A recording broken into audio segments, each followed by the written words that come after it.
In 1955, in Syria, there was a family of 5, a mother and a father and 3 daughters, who decided to flee the country, flee Syria, and head to America. Now, the father told the wife and the 3 daughters, listen, I'm going to go to America, I'm going to go to California, I'm going to get everything set up, and then 3 weeks later, you and the 3 daughters come meet me in California. So the father flies to California, is getting everything set up. 3 weeks pass. The mother takes the 3 daughters, and they head, from Syria to America. Their first flight was from Syria all the way to New York City, where they had a layover. Now, when they landed in New York City, the customs said, hey, you guys are here new to America. You need to take all your hijabs off for the green card photo so that you guys can, stay in America. So the mother, being by herself, not really knowing the English language, is nervous and scared. She said, okay, she took the hijab off and took the photo, put it back on.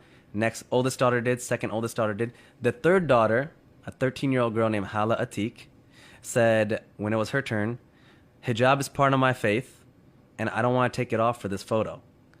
And the security, they kind of went back and forth with her, and they said, well, listen, little girl, we'll send you back to Syria if you don't take your hijab off for this photo.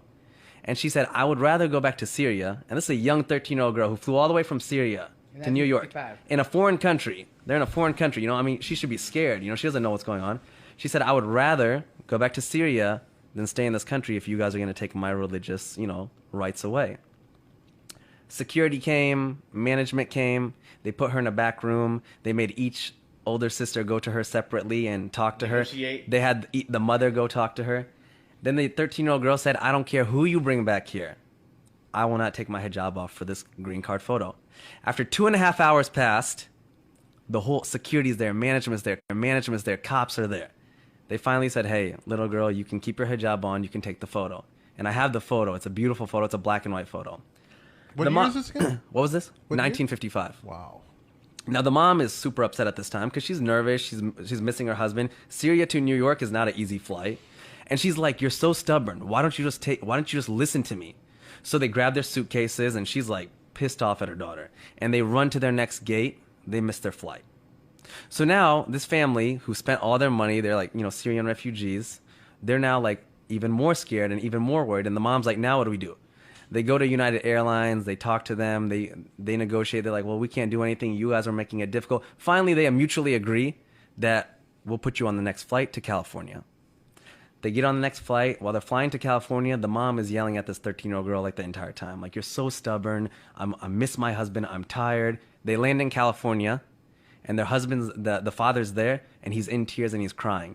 And he's like, you're alive, you're alive. And they're like, why wouldn't we be alive? The flight that they were supposed to get on, American Airlines number 191, crashed, killing 295 people.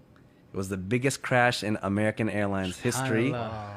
And the young girl, Hala, 13-year-old Hala, looks up at her whole family and says, hijab saved our life. Wow. She was there in California. I'm having an event on September 8th.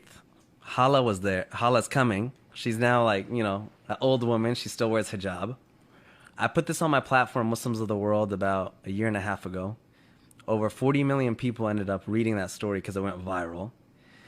And out of that 40 million, when it went viral, about 10 people converted to Islam because of that story.